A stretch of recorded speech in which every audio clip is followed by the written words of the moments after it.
Okay, everybody, it's been a minute. It has been a long time since I did this, and I actually have played a bit here and there, but I am finally deciding to go ahead and revive this series a bit. I'm going to use it as a bit of a testing ground, as I hopefully can do a franchise next year, but have it be long lasting. The main reason for that is these videos take or at least the games take an obscene amount of time to edit and record, and it's not the fun type of editing either. It's just mostly consists of me going through like an hour and a half of footage and cutting it up to look nice, and then post commentary over it. And while that's fun and all, it can be really taxing when you're trying to get a lot of videos out. So I'm going to be trying new things with this franchise, hopefully, trying to find ways that I can dim that process down a bit, hopefully have it not take 3 to 4 hours. I might experiment with shorter quarters, different editing strategies, things like that. But this video is primarily going to be a league update. I don't know how long it's going to be. It's going to be a long time. Probably there's a lot to cover. But this was the last game I recorded. It was on November 27th against the Oklahoma City Thunder, and we made a trade quickly afterwards for Cam Reddish. Well, there's been a lot that's happened since then. Jordan Poole and Draymond Green were traded to the Spurs for Derek White and Zach Collins. This would never happen in real life, by the way. This has to be one of the most one-sided trades I've ever seen. But it happened in my franchise, so I guess we will let it happen. I should be the commissioner of the franchise and veto these trades if I want, because this is some bullshit. The Warriors traded Poole and Green away to the Spurs, bro. That's so dumb. And then Terrence Mann and Cassius Winston were swapped. Kem Birch in a second for Thad Young. Fournier in a second for Gary Trent Jr., and then we get to the trade that we made. Terrence Ross for Nick Batum in a second round pick. I'll get to this trade later. I'll just get to it now. So as you go here, we had a pretty bad start to the year, losing a lot of games, and then we hit this loss to the Mavericks where Luka dropped 48 on me. And that is pretty much when I decided.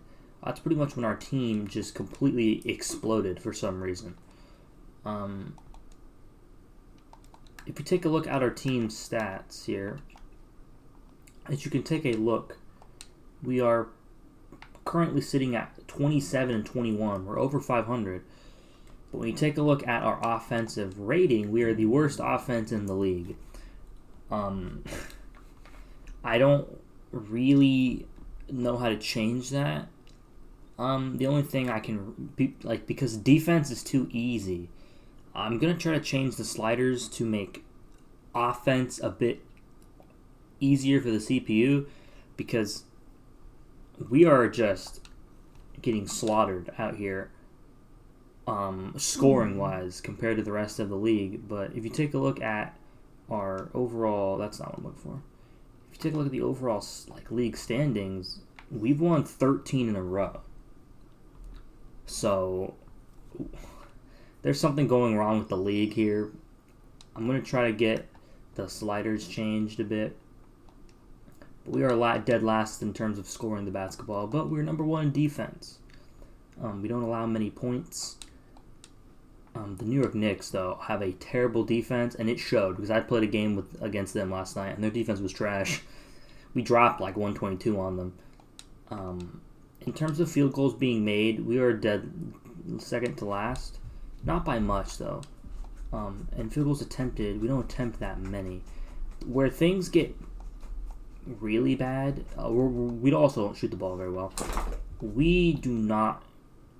Okay, we make a decent chunk of three-pointers. We make 13, which is pretty much middle of the league. 35, yeah, so we don't shoot as many, though. So when you take a look at our threes, we shoot 10 less than the number one team, and we shoot them at a decent clip, I'd say. about 37%. I'm thinking of lowering the simulation quarters because the rest of the league is just so much better than we are. You know, I don't really know, you know. We don't hit a lot of free throws, which is, you could say that's bad or not, but our rebounding is actually really good. I didn't notice that. We have solid rebounding. We're pretty bottom low in assists, definitely bottom low in steals, and we're dead last in blocks, which is interesting, by the way. We don't force a lot of turnovers at all, but we don't turn the ball over as much. We are dead last in second chance points, and we are third in points in the paint. Bench points, we are pretty shit, I'd say. One of the bottom of the league, but things are definitely potentially going to change.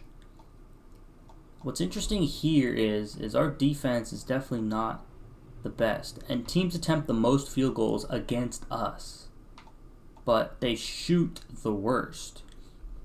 So that's very interesting. We don't allow a lot of threes at all, which is potentially a bad thing, but we are just so bad on offense. I don't know if that's we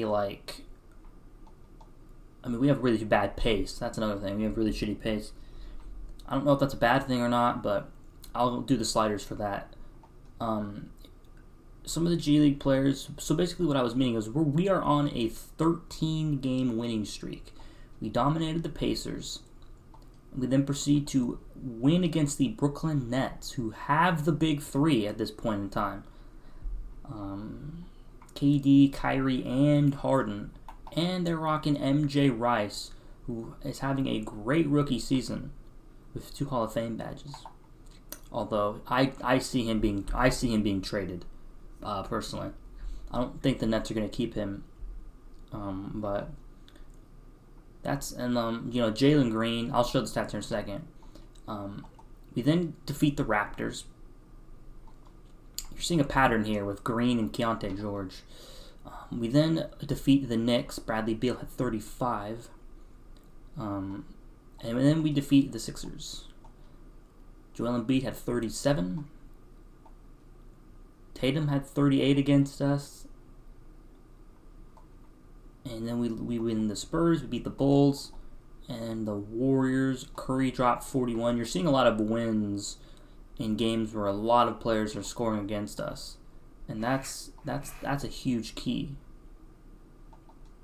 I didn't know Chris Paul dropped 35. That's a lot. We actually fucking blow the hell out of the Sixers. Joel Embiid had pretty good stats. And then we destroy the Knicks, who have the worst defense in the league. And as you can see, we made a trade. Since we are doing so well, let's take a look at some signings here. So, number 1, we left off, I believe here, Miles Turner resigns, Dylan Brooks resigns with the Grizzlies, and then Jared Culver signs with the Hawks, and we signed Danny Green as a veteran. We also waived Julia Okafor. I shouldn't have waived DJ Sparks. I actually regret that, but that's just unfortunate. He's still here, I believe. If I go to small forwards,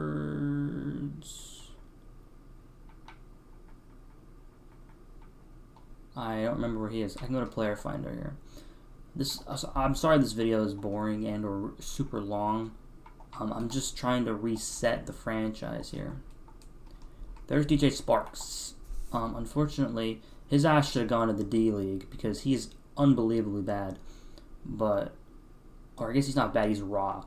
But when I go to sign him, that's actually not bad. Actually, I can probably get that. I can give the 3-year team option. $3 million is pretty good, actually. However, he is 6'8", 198. He doesn't have very good potential. And we take a look at other free agents that I can bring in. Where is it? Our friend Mark Maggette is here. to potentially bring in if we would like. From last season, 7 points, 2 rebounds, undrafted, made the all-rookie second team, which is very impressive. Sad that he didn't get signed, but we had to let someone go, and he was the guy. I do think signing him to a multi-year deal, though, it might be a good idea. If I could get to the damn screen, I apologize. Give him that 2-year team option for $10 million. It's pretty good. But anyway, let's go ahead and go to the trade. Since we are in win now mode, technically, I made a win now trade. Kenyon Martin asked to be dealt, and the main reason he asked to be traded was he fell out of the rotation. I won't show the rotation yet because I made some changes, but Kenyon Martin fell out of the rotation because Nathan Messiah-Dio was here. He played really well, and we have Usman Garuba, who is a very, very versatile defender. As you can see, he is 2.2 on the plus or minus. Although he's playing about 15 minutes a game, I personally think he should be playing around 15 minutes a game.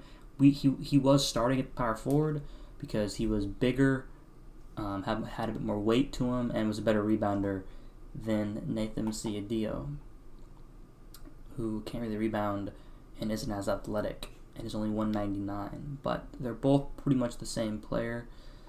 I'll show the stats here later, the team stats. But we made a trade because I want to make a new death lineup. I'll talk about that in a second. But we made a trade for a running mate with Jalen Green. I know DeJounte Murray was traded in real life. He wasn't traded here, and he was pretty available, actually. It surprised me how easy it was to get him. But Kenyon Martin Jr. asked to be traded, so we honored his trade request. Kevin Porter Jr. was thrown into the deal, and we threw in a 2023 first-round pick from the Bucks. I've dealt 2 first-round picks this season, but I've acquired 2 players who are very young and very affordable. DeJounte Murray is a bit off of our... he's a bit farther off on the age track because he's 26, but Kevin Porter Jr., as you saw, he's played actually really well for the Spurs. But his last game with us was against, was it Portland? I don't remember how long it's been since I've traded him, but I don't know. He didn't feel like he was the starting point guard of the future, if that made sense. He's averaging good stats, 15 and 5, but I don't know. He gets a bit exposed on defense, and he's an expiring deal. He was probably going to want the max. Honestly, throwing him in just made the trade work. We get Drew Eubanks in the deal as well, who's not anything special. If anything, he is just center depth. But we get DeJounte Murray, who is 6'4", having a great year, 22, 6, and 5 for the Spurs. Can't shoot the 3 quite like Kevin Porter can, but he's a great passer and an all-NBA defender. And this is where we form the backcourt. And he's on a much more affordable deal than Kevin Porter Jr. for the next 2 years. This is the backcourt that I wanted to form of Jalen Green and DeJounte Murray. Unfortunately, since DeJounte Murray is 26, this forces Jalen Green to kind of have to develop a bit quicker because he's still 5 to 6, 7 years away from his prime, whereas DeJounte Murray is already entering or is in his prime. So this is going to be a bit of a time crunch here, but I feel like DeJounte Murray fits the team well. Christian Wood's also 27. So, I mean, Jalen Green's already having a nice second season. He broke the 20-point mark, and he's shooting absolutely incredibly good for a second-year rookie. So, this is looking good for Jalen Green. I just gave him a running mate that I feel like we could use, as well as another top-tier defender to add to our overall nice young core of Green, who's already a decent defender, and we now have Cam Reddish, who is our number 1 defender. And if you saw his position, then you understand what I've been doing, because I can't start Garuba anymore, because Garuba, as you can see, has struggled a bit offensively. So as you can see, Cam Reddish himself has struggled a bit offensively, shooting only 37% from inside the arc, but 39% from outside the arc. It's not horrible. 75 3-point shot. He doesn't take many threes, though. I believe he only attempts very minimal per game. But let's go ahead and go to the player stats real quick to show you. I'll show you Cam Reddish. Reddish only shoots 4 threes a game, whereas we have Jalen Green who shoots 8 threes a game. 6 threes a game for DeJounte Murray. But Murray's averaging 22, 5, and 6. He had his best game with us last game against the Knicks with 28, 7, and 8. And he is our running mate behind Jalen Green, who's having a great year. 19 and 13 for Christian Wood, which has been really good for him. He's been such a dominant force. I originally thought we were going to trade him. He is testing free agency, and it is very possible that he does not return to the team, but I am willing to give him top dollar for his services. Keontae George is having a great rookie season, 12 points, absolutely insane shooter. He's the main reason why we are making the death lineup. Şengün's having a good year off the bench. Simons having an okay season, shooting kind of shitty from inside the arc, but I've noticed it's very hard for me to score inside. My mid-range game I need to work on. That's just 2K, not me. Nathan Messiadio, solid season. And then Nasir Little hasn't really worked out yet, but we are getting there. So let's move on to the new and improved coaching game plan. This will be the rotation going forward. I'm going to try out this rotation. DeJounte Murray at the point, 34 minutes per game. Keontae George will be making his way into the starting lineup, finally. I was planning on using him in sort of a Tyler Hero type role, but he's just so good, and I want him to be able to develop himself accordingly, that he's got to start playing starter minutes. And he's only playing 21, so now he's playing 32 at the 2 guard. And at 6'4", he's not horrible, although he's pretty much DeJounte Murray. That means Jalen Green will officially move to the 3, so our overall weight isn't very great. We have 3 guys in our front court who are under 200, but if Andrew Wiggins made it work with the Warriors, I'm convinced it can work in 2K. So Jalen Green will move over to the 3. 3 guys here who I really like, and that means we will be moving Cam Reddish to the 4. Now this is a very interesting thing because Cam Reddish doesn't have a lot of weight under him, but he's 6'8", 218, and when we take a look at the San Antonio Spurs, that's not where I want to go. Spurs are here. Take a look at someone like Draymond. Draymond's 230, 6'6". So Cam Reddish is 218. But you take a look here, he's not a horrible inside defender and rebounder. 55 interior defense is kind of shitty, but I'm convinced it can work. We will at least try it out. Cam Reddish has struggled a bit from the field, and entering free agency at the end of this season, wanting $10 million per season.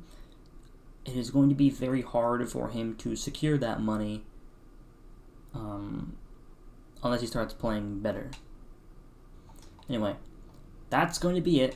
I am going to record the Spurs game here soon, where we will have Kevin Porter Jr. And Kenyon Martin Jr. on the other team, as well as seeing Jordan Poole and Draymond on the Spurs. It looks like the Spurs are trying to accelerate their rebuild by acquiring Jordan Poole and a guy in Draymond Green. Unfortunately, it looks like the Spurs are still battling for their play-in spot. I'm also going to adjust the sliders a bit to hopefully make the CPU a bit better, and maybe go with some quarters here and there. So that's going to be it. That is going to be the video. I will see you guys in the gameplay where I try to make this cooler with the new and improved def lineup of Cam Reddish at the 4 and 1 big. So hopefully this works out for all of us.